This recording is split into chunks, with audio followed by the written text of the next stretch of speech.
Welcome to the Existential Empath Podcast. My name is Tanya, and I am an intuitive empath. My intention is to share valuable tools and techniques that I have learned so you can tap into your own inner healer naturally and intuitively. Welcome back, everyone. So today we are going to dive into some pretty serious topics. And I have a guest here with me today. I have Gloria Battini, and Gloria is a woman's relationship and fulfillment coach with Fearless Living. And she helps women heal from emotional abuse, from unhealthy relationships, and she helps people with mental and emotional health, which is what I do too. So when Gloria reached out to me, I thought, what topics can we talk about today? And we immediately connected with the topic of overcoming our own anxiety and obsessive compulsive disorder. So that's what we're going to talk about today. So welcome, Gloria. Thank you so much for coming on the show. Thank you so much for having me, Sonia. I'm very excited to be here. Thank you. Yes. And so, I thought what we could do is just each share our stories and how we have both kind of struggled with OCD and anxiety, and how we have kind of come out on the other side, having a different relationship with those emotions. And so, I guess mine started off when I started to recognize I had compulsive disorders or compulsive tendencies was in my early teens. And I was going through a time in my life where I was being bullied very heavily. It was like that middle school years, 6th, 7th, and 8th grade. And that's when I really started to notice I was becoming compulsive. And then I started to get a grasp on it a little bit. And then I didn't notice it coming out again until in my 20s when I got married. And I was in a relationship where it was kind of emotionally abusive. And so I began to recognize a little bit of a pattern when my OCD would flare up, so to speak. It was usually when I was in high intense times of anxiety or stress, or I was being judged or criticized or ridiculed. And so I know it was always there because as I began to heal this, I recognized my mom having it, my sister, my grandmother. I noticed the females, in my kind of generational patterns, having this. And so when I started to dive into healing it on my own, because I would suffer with severe panic attacks sometimes. I was working in my 30s, I was working in healthcare around death and loss. And so, most people struggle with OCD and it comes to germs and those types of things. I was different. I was more spatial oriented. I had a hard time having people in my home. I didn't want people moving my stuff around. It would cause me stress. And I felt like I had to clean, a lot. And that made me feel less stressed, I guess. But I look back at my marriage, and when we went through our divorce, he wrote me a letter and he actually said, "I'm leaving you and your OCD." And that kind of hit me smack in the face because I was like, actually, technically I'm leaving you, but whatever. But at the time, it was kind of like, this relationship was really exacerbating my OCD because I felt out of control. I felt in fear. I felt high stress, so these were areas in my life that I was just recognizing kind of tower moments, so to speak, where my OCD would get really bad and then it would subside and I'd get better and then it would get really bad again. And it wasn't until I started to really do that inner child work and, I started learning EFT tapping and understanding I had loops. I was on loops and I had these thoughts, running. And that's when I really started to hit it head on. And I noticed my anxiety got better. My nervous system, started to relax. And I think that's a key with OCD and anxiety. And so that's kind of my story. Now, Gloria, what is your story around, OCD and anxiety? How did you move through that process in your life? Yeah. Quite similar, but different. So I, like you, was really bullied, but not in the high school years, but more in the childhood years. So I don't remember having OCD then, but I always remember feeling, anxious, not comfortable, not enough, not liked, not appreciated, and all these sort of things. And then I went through the high school years quite all right, I must say. There was still some like deep insecurities, but it wasn't that bad. But then towards the end of high school, when I was around 18, I met the person who then ended up becoming my husband and now ex. And that's when I seriously developed it. Seriously developed it. Yes. And I didn't know why it was there. I thought I was just an anxious person. Then I moved because originally I'm Italian. And when I was 25, which was 6 years, almost 7 years into that relationship, we decided to move countries and we relocated to London. And so I started building up a career, and I was getting jobs that were increasingly, with more pressure and more responsibilities. So I always thought it was, due to that, I'm anxious, and plus I'm getting more pressure, this is what it's about. But then it got to a point where it really was not manageable anymore. It really wasn't. And my OCD was more around security and safety. So for me, it was making sure that I was always safe, that all the doors were locked, that all the windows were locked, and I would even do the compulsion would be around, if I don't do this, something bad is going to happen. Yes. And I had the same. Yeah. So it was very much around that theme of safety and security. And I think now, obviously, that I've overcome it, and now that I know, I think it has a lot to do with not feeling safe in that relationship. I didn't feel safe at all. I didn't feel safe in terms of, oh my goodness, like in so many different aspects.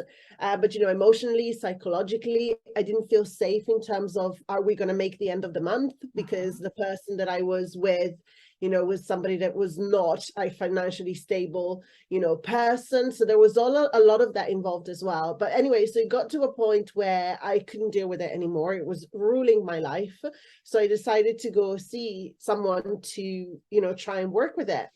And the more I worked on them, I remember the first session I had with this person, she gave me a homework, and she said, go home and write down a list of all the compulsions that you have throughout the day. Wow. How long does it take you? And what is the thought that comes up when you're doing that particular thing, right? And Tonya, I had 39. Whoa. And you think, how much energy is that expending throughout the day? Oh my goodness. Energy, time, and mental fog, mental clutter, I could not see clearly. Anyway, fast forward 18 months. And if you want, we get into the process later on in the conversation, but fast forward 18 months, I had halved the amount of OCDs that I had. And that allowed me to free some space in my mind and actually start seeing things in my life and people in my life as, the real thing, like as who they were, like seeing them for who they really were. And that was a game changer completely. I was able to recognize that actually the feeling unsafe and everything didn't come from the job, didn't come from me, didn't come, from anything else. It was that relationship was completely destroying me completely. So yeah. And I think it's like we go through these stages of, kind of reflecting back. I know when I got out of that relationship, I was reflecting back at how much energy I was expending. And it was almost like I was trying to be perfect in his eyes, and in high school when I was being bullied, I was trying to be perfect because I thought if I was perfect, they wouldn't criticize me. They wouldn't judge me. They wouldn't do these things to me. But what I recognized is the more I tried to be perfect, the more it got worse and worse and worse. And so I got to the point where I was doing everything in threes. It was like I had to touch the doorknob 3 times. I had to clean it 3 times. And then I would leave the house and be like, did I shut the garage? And I'd have to drive back around when I knew I shut the garage, but I just had to check it. I would be late for work. I would be late for, meeting up with my friends. And it got so exhausting. I didn't even want to do anything. I just was like, this is too much work, but I didn't even recognize the patterns. It just was, that was a part of my life, at that time. And I thought it was normal until I looked back and started to heal. And it was like, oh my gosh, I have so much free time now because I'm not doing everything 3 times, Yeah, the extra sleep in the morning for me was a blessing. It used to take me literally like 45 minutes before I had done all of the compulsion and everything. I was literally like ready with my coat on, with my handbag, and it would take me like half an hour, 40 minutes to do everything I had to do around the house before I actually felt safe in leaving the house. Yeah. And when that was gone, I'm like, wow, I can sleep. I know, and it's so true. Oh, I remember that too. It was like I had to clean before I left. It was like, okay, if I'm clean, if everything's clean and then I'll feel more comfortable when I come home and I don't have to worry about it then. But then I would still do it when I got home. So it was like, and I think when I started to work on myself, it boiled down to some really deep inner child stuff about not feeling clean and, whether it be sexually or emotionally or whatever it was, I was playing this out in my physical reality through OCD. Yeah, absolutely. For me was I think that everything in that relationship was so out of control that was the only thing that made me feel like I had some sort of control over myself and over my life, because emotionally, psychologically, financially as well, in a way, because I was at the time I had quite a, when I started working on my OCD, I had quite a high position. I was still in my, events job and everything. And so I personally didn't have any problems financially, but I was married to a man that didn't make me feel like we were safe as a family, like, where are we going to go? Like, it's two of us in this relationship. It's not possible. So I felt really out of control and really unsafe in the whole, spectrum of thing, I think. Yeah. Yeah, I think safety plays a big role in it because, when we're in those lower emotions of, fear of our safety, those are our like survival skills, and that fear will kick in. And I know for me, it was just, I was on this loop in my mind constantly. Am I safe? Am I safe? I knew I was safe, physically safe, but I didn't feel that emotional safe. I didn't feel like I could kind of fall into my feminine energy more and just sit back into that and be able to receive in that energy, because I always was on high alert that I had to be in my masculine energy in that relationship, because I felt criticized, I felt judged, I felt like I wasn't enough. And so then it kind of made a imbalance with my own feminine and masculine energies within myself, because I became much more assertive and much more controlling in the relationship. And because I didn't feel like I could sit back and trust that that we could have a balance, in the relationship, it just wasn't there. And so that played out for several relationships after I got out of that relationship, until I recognized, all right, Tanya, you have a very strong masculine energy and you have picked this up. And, now you're attracting these men who want to compete, with you. Or I was attracting the opposite, the men who were very submissive and just laid back and didn't stand in their own masculine energy. So it was like both sides of the spectrum for me sometimes. Yeah.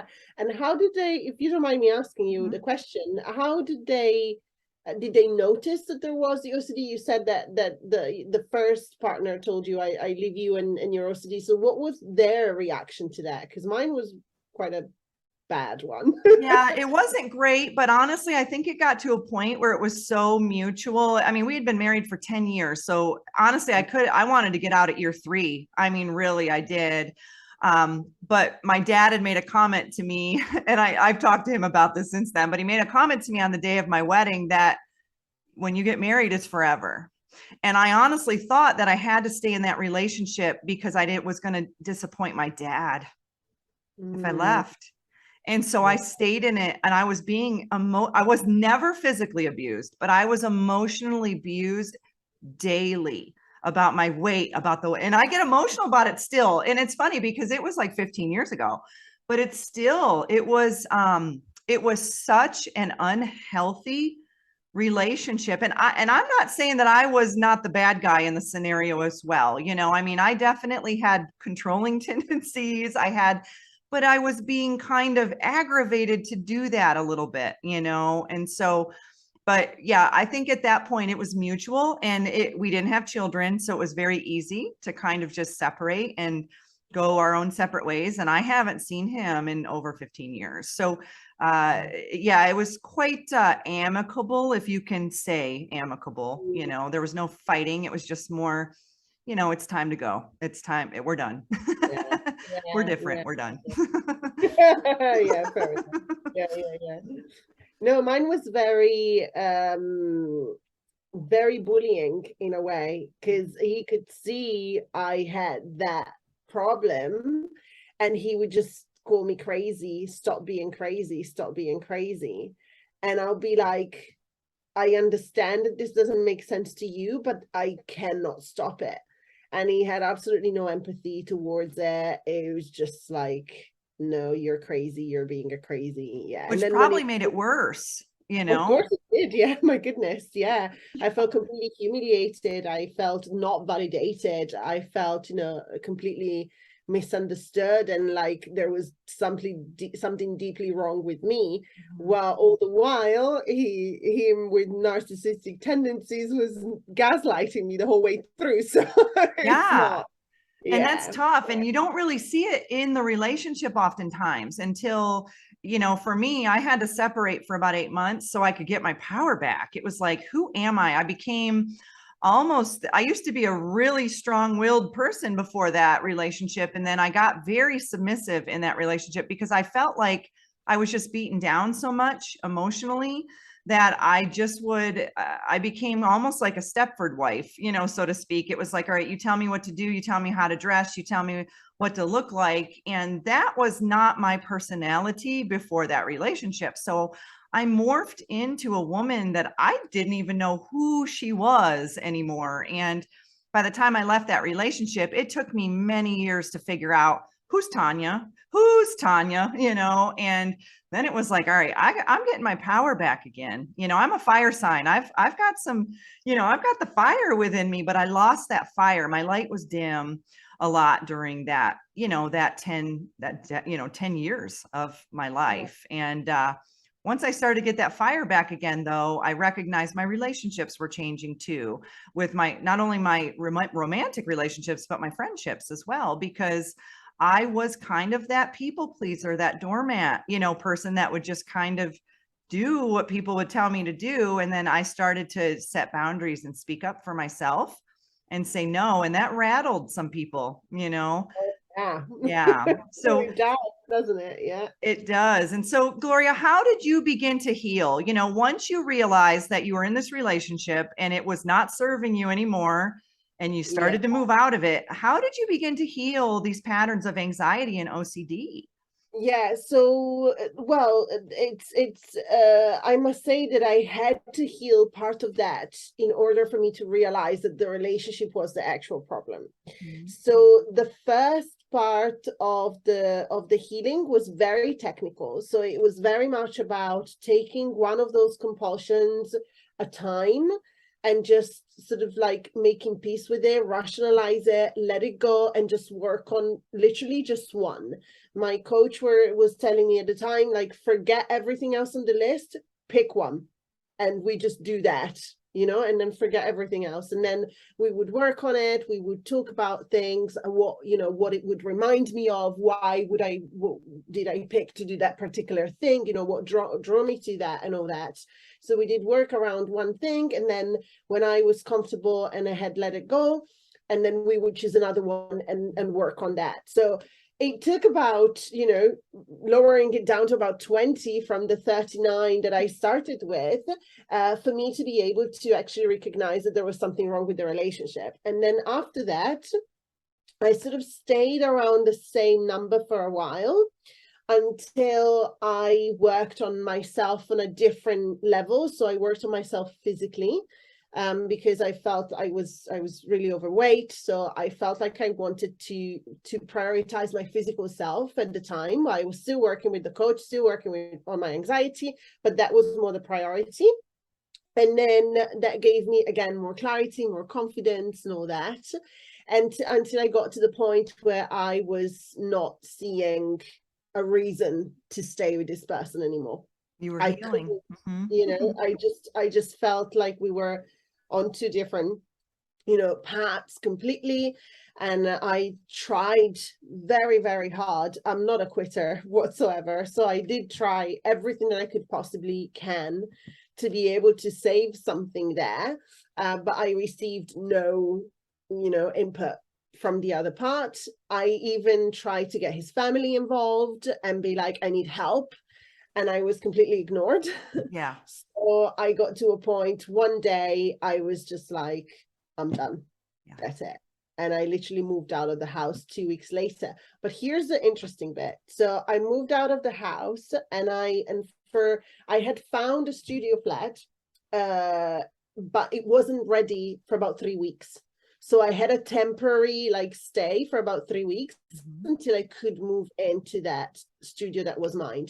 Anyway, so I stayed temporarily somewhere in a room for 3 weeks. And then the day that I moved into that studio, I felt like I gained, that was my ritual to gain the power back, right? That was very much of a, sort of very significant moment. I even took a picture of the keys with the contract, with the listing on there. It was very much of a thing. And I kid you not, the moment I walked into that apartment and started that life, I was like, I'm done. Yeah. I'm so done.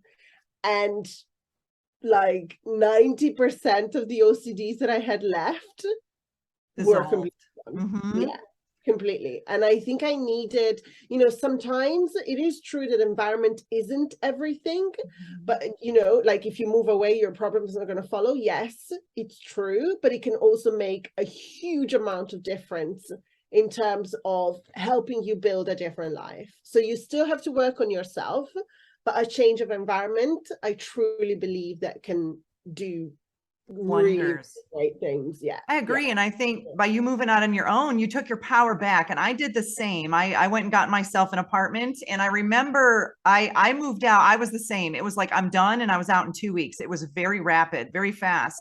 And I remember laying there with all the boxes. The movers had just delivered everything. And I laid on the floor and I just thought, this is my new life. This is my new life. And so at first it was like a little bit of a shock because I had been married for so long, but then I kind of got, after a few days, I was like, all right, I'm getting into the groove here. I'm doing good. And then by a week, I was ready. And this is when we were just separated. We weren't even divorced yet. This was a trial run. And I knew within a week I was done, with that relationship and I was ready to move on. And so, I think too, you talked about the weight, and that's a huge thing, because what happens on a subconscious level when we are in an abusive relationship or struggling with anything, bullying, whatever it may be, we literally put a protective layer around us, and that shows up in our physical life as weight, as a heaviness. So the moment I left that relationship, Gloria, I lost 30 pounds. I lost 30 pounds in that. And it wasn't because I was sad and depressed. It was because I was releasing all of that protective layer, that energetic layer I had created around myself that was presenting itself as physical weight. And that was one area he always criticized me about. So I know that was an area that caused me a lot of distress. And so, but the moment I left that relationship, I couldn't believe it was melting off of me. And so, and my OCD got so much better. And I felt my nervous system was more relaxed. I wouldn't feel as anxious. And I started to take more self-care, do more things for me. that didn't involve drinking a bottle of wine after work like I had done before in that relationship to kind of numb myself, but then I started to do more healthy things. I started to walk with my friends and go to the gym more, eat healthy, spend more time connecting with people that I couldn't connect with, while in that relationship. And I started to heal. And so it's tough when you're in those situations, because you don't really see it. I remember there were many days he would be at work and I would just go sit in my closet and cry and cry and cry. This went on for years. And I just kept saying, get me out of this. How do I get out of this? I could not see the light at the end of the tunnel because it was so clouded. And what kept me kind of distracted was my OCD. I would clean and clean and clean and clean. And it just kept me and helped me feel good because I think I was just expelling that energy, at the time. But then he was keeps seeing you it as, you're occupied crazy, more. you're just Yeah. ridiculous. Yeah. It keeps you occupied in a way, it fills up the stuff that if you were to stop, you see, this is the thing, like there might have been like dark times, but it was serving us at the time. It had a purpose at the time. And I think there is so much power in seeing that, because I do truly believe that had we not had the OCD, we probably wouldn't have been able to deal with the reality of what was going on. Maybe we weren't strong enough, so we didn't have the awareness that we have now or that we gained later, but it was there to serve a purpose. It was definitely there for protection. It was there to serve a purpose. It was there to give us time to be able to have certain realizations that we needed to have. There's always, something, and there's power in seeing. There are so many, I've come across so many people that are deeply hurt and disappointed, but they're from their experience, but there is so much that you can let go of when you find the meaning. When you find that, there is so much more calm, more I don't know, serenity in a way, that you can find with yourself when you choose to look at it with meaning. Exactly. And had I had the tools back then that I have now to consciously say to myself, Tanya, what lesson are you learning in all of this?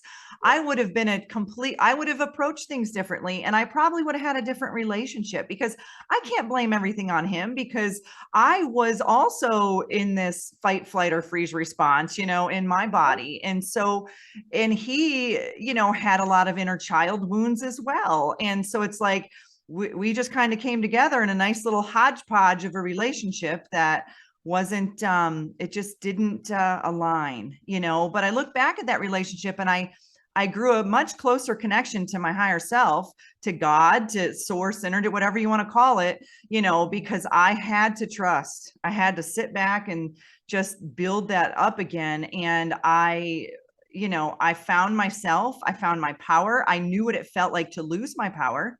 And I don't want that to happen again. And I found my power again, and I got it back. And so now it's like, I see those red flags, in my, if I meet someone or whatnot, and it's like, no, I'm not there anymore. I'm not that girl, anymore. So I think we learn and grow through our relationships, and every single one of them is a lesson. Yeah, 100%. Absolutely. Yeah. So, so what advice can you give to, whether it's a woman or a man, because I've actually had clients where they're men and they're actually being abused in the relationship. So I feel like it doesn't just have to be women. So what advice can you give to someone who, if they are going through this, how can they get their power back? Yeah, absolutely. So if you're going through, if you're struggling with OCD at the moment, or it could just be generalized anxiety as well, because we have to throw that into the mix for sure. Know that there are different levels of it. That anxiety is actually a normal function of the brain. And if it wasn't there, we would be in danger the majority of the time. So it's actually a good thing that anxiety is there, because it's designed to protect us. But if it's got to a point where you're actually struggling with your daily life, then it's the moment maybe to do something about it and to ask for help. Definitely working with somebody that can help you things, because it's quite a long process, and you know, doing it on your own, yes, it can work, but I feel that having support, it's definitely the top thing to do. You know, working with somebody that knows what those things are, knows how to approach them, and you know, has systems and has things that they can offer you to heal them, or to heal yourself and gain your power back, then definitely yes.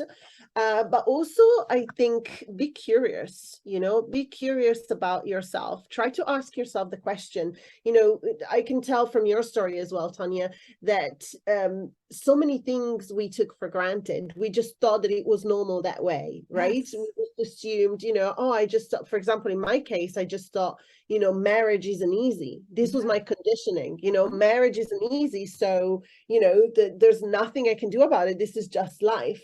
I would say be curious and question the reality that you're living. You know, what if it wasn't normal? What if what you think you're experiencing, what you think that it's normal right now, what if it wasn't? And what can you see that comes up from that question? What if it wasn't? What if this, you know, struggle, what if life is not meant to actually be a struggle? You know, there's hardship in life, 100%. There can be hardship, but you can go through hardship in life without struggling. Yes. And there's a huge difference. So question it, you know, be curious about it. What is it telling you about your experience? You know, be curious about your OCDs as well. You know, like, when are you doing them? What's the questions? What's the thoughts that arise when you're having a compulsion? You know, what's the underlying thing that's there? And that will definitely tell you more about why you're probably experiencing it and what's causing you to experience it, I think. Absolutely. I think that's excellent advice, and also looking at when do you notice peak times when your OCD is worse? You know, what's going on in your life? What situations are you high anxiety? And question your belief systems. You know, for me, I grew up in a family that worry is the number one word. Everybody, I'll worry about you. I worry about you. I worry about you. So I grew up thinking worry was normal. Like I just had to worry about every single thing in my life. And worry creates, you know, things that aren't always in existence. You know, it's like we're worrying about something that may not even happen. And that creates anxiety, and that triggers our nervous system to just fight, flight, or freeze response, you know? And so I had to kind of go back and observe my upbringing and my family and the dynamics of, you know, what were their belief systems that maybe they, you know, passed on to me that maybe I don't agree with, you know, or that could be causing me this OCD. And so, you know, the way I look at it is, you know, when I'm doing the EFT tapping with people, it's like, you know, most people will play a record on a record player and it will start to skip, and most people will pick up the needle and move it and continue to play the record. But what I'm doing is I'm actually going in there and removing the record. It's like we're getting rid of that. And I think when it comes to OCD, it's a constant record with a skip. It's like, okay, I'm feeling good, the song's playing, and then, oh, I'm skipping, I'm stuck in a loop, and then, okay, and then you move past it a little bit, and then, oh, now I'm stuck in a loop again, or maybe I'm on a different pattern of OCD. And so it's recognizing it, like you said, recognizing each pattern and maybe journaling it or documenting it. You know, is there certain times of the day or certain times of the year, you know, that these things you know, start to come up? For me, it was usually around the first of the year, because at work I would get really busy, and then I would get anxious, and then I would get really OCD, and, you know, because we were doing a lot more work on, you know, once the holidays were over. So it's really looking at the patterns of, you know, your life and your family, where you learned, you know, all of this. And I think that will really help people to at least be consciously aware, you know, of their patterns. I totally agree, and I'm so glad that you mentioned that, actually, because one of the things that I help my clients with, for example, is the mother wound. Yes. You know, is healing the mother wound. And there's so much stigma about, you know, the way that we are raised at the moment is what you learn in the family, what you learn from the mother cannot be questioned, right? It's sacred, cannot be questioned. This is the way that you do life, right? So unfortunately, that isn't.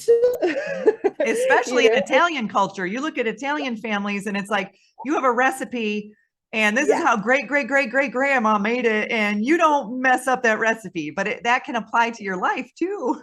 Absolutely, absolutely, absolutely, 100%. And so what I always say is, like, our parents gave us this like menu of things, right? So they gave us a menu of different tools and different things that we can believe in our life.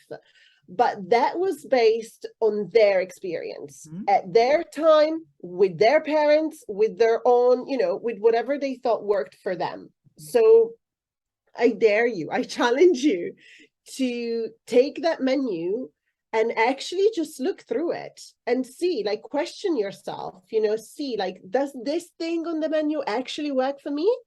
Or am I just doing it because it was just, they taught me that this was the way, but maybe it's not really working for me. So if it's not working for me, can I find a better way for myself, right? Because there's so much that we just automatically take on that actually isn't really supposed to be there. So I think that the questioning the belief, the questioning the parents and the tradition, in a way, I think it's a very good practice as well, to see what actually serves you and what doesn't, because you're supposed to do life your way, and you're supposed to discover it, not be a stamp of programmed your mom. Exactly. You're supposed to discover it. So definitely do look at that. And then, like you were saying, observing the patterns, I would say that, be the subject of your own research, be your own subject, just experiment on yourself, see what works, be curious, definitely. Yeah, and be more aware of it. If you notice yourself getting triggered, sit back and just take a few deep breaths and observe the situation versus, reacting to it. And I think, for me, that was huge in itself. It's like, okay, I had this interaction with someone and I feel a little triggered. Why am I being triggered? When did this pattern start? Did this happen back in my childhood, or did this happen in a relationship where I felt like I didn't have control, or, whatever it may be. And so just starting to observe when you notice those emotions, because we aren't meant to hold on to them. They just kind of pass through us, and so just really recognizing when you feel anxiety coming up and asking yourself, when did I feel anxiety for the very first time? What was that? Maybe you picked it up, when you were a child, you watched your parents be anxious all the time. Maybe they were nervous Nellies and they were just running around all stressed out, and so you thought as a child that that's how I'm supposed to be. And I talk a lot about empaths and how we're highly empathic, and many of us will pick up on energies of others. And so, did you pick up that energy of anxiety from a parent? I know my parents had me really young, and my gosh, they were like 22 years old. I'm sure they had anxiety when they had me, so I'm sure I picked that up, just seeing them as young adults raising a child. And I always joke, because my sister, it's just the two of us, but she's younger than me, and they were so much more relaxed with her than they were with me, so it's just, looking at those dynamics and just having a little bit more empathy or even appreciation for our parents did the best that they could, given what they had, at the time. And absolutely. Yeah. And it's our responsibility now to change and to fix that within ourselves. We can't expect to change them, but we can change ourselves. We have that choice each and every day. I was just about to say that about responsibility. It's not your fault. They did their best. So it's not your fault, but it's your responsibility 100%. Nobody else. Absolutely. Yeah. It's definitely, yeah. So Gloria, this was a wonderful conversation. I appreciate you coming on. And so if people want to reach out to you and they want to book a session with you, or they want to learn more, where do they need to go? How can they find you? Yeah, absolutely. Absolutely. So you can go on my website, which is gloriabattini.com. But if you are on Instagram, I love hanging out there. So you can find me at Fearless Living with 2 kisses at the end. So Fearless Living XX. And I have loads of videos, loads of content there for you. And I am actually quite chatty. So if you want to reach out and just ask a couple of questions or things that you're curious about, just please feel free to just send me a message. Honestly, like I actually like having conversations in general. So feel free to do so and reach out. No worries at all. There's no like obligation involved. Even if you just want to be like, oh, but what about this? I'm experiencing this and that. Please, yeah, I'd be happy to chat. Yes. That's great. So do you offer one-on-one sessions, and what do you offer for people? Yeah, so I offer one-on-one sessions. I work with people for 3, 6, or 12 months on a one-to-one basis. I also have a program that I co-coach in, which is specifically about the mother wound, which is that's what I was mentioning earlier. And then I have a very creative way of working for the clients that are open to it. I work personally for myself. I work a lot with astrology and with the energy of the moon. And so when I start with a new client, I always ask, are you open to these sort of things or not?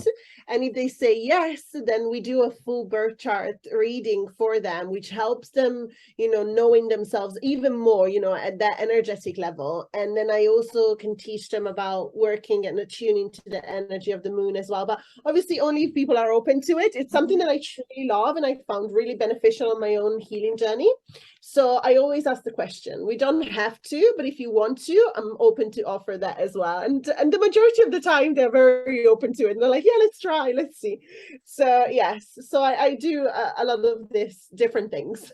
That's awesome. Yeah. I think everyone needs their birth chart read. I think that's really important to have that understanding of, that information. I didn't really tune into that until my 30s, but once I had that read, I'm like, wow, like that explains a lot of things, and why I've kind of gone through life, and it kind of helps you on how to approach things in the future too. So I appreciate you coming on, Gloria. I really appreciate you being vulnerable and sharing your story. I know this isn't always something to talk about when you are in abusive relationships, or we struggle with anxiety or depression or OCD, whatever it may be. But I'm really hoping that this video provides value to people out there who may be really struggling. And for those of you out there that feel like you're having a hard time with this, reach out to Gloria, reach out to myself. This is, we've been there. We understand, what you've been through. And so thank you so much, Gloria, for coming on.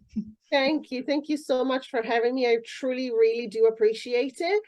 And absolutely, if you're out there and struggling, reach out, because you are 100% not alone. Like, you're really not alone. And I know it can feel very isolating and very lonely, because like Tonya said, we have been there, but you're truly not alone. And there's so much to discover. 100%. Yes. Absolutely. Thank you, Gloria. Thank you. You deserve to navigate your life as an empath in alignment with health, happiness, and abundance. To learn more about the services that I provide, including Beyond Quantum Healing Hypnosis, EFT tapping, and the Emotion Code, visit my website at www.thesoulcafe.org.